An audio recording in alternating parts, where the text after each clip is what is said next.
श्री स्वामी समर्थ. एक व्यक्ती असतो, त्याची हायवेला कार खराब होते. कार खराब झाल्यानंतर तो कारमधून उतरतो आणि बाजूला जाऊन बसतो आणि विचार करतो की माझ्या मदतीला कोणी येणार का.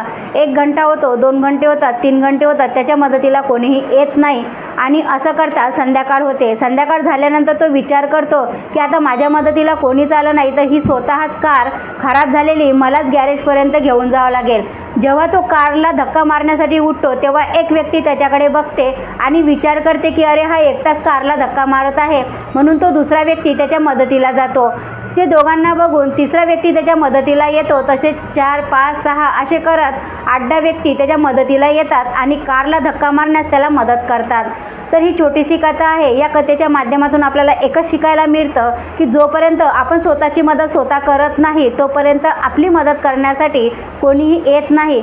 स्वतः परमेश्वर म्हणतात, जोपर्यंत तुम्ही तुमची स्वतःची मदत करत नाही तोपर्यंत मी सुद्धा तुम्हाला मदत करत नाही. तर छोटीशी कथा आहे. कथा आवडल्यास चॅनलला सबस्क्राईब, लाईक आणि शेअर करा. श्री स्वामी समर्थ.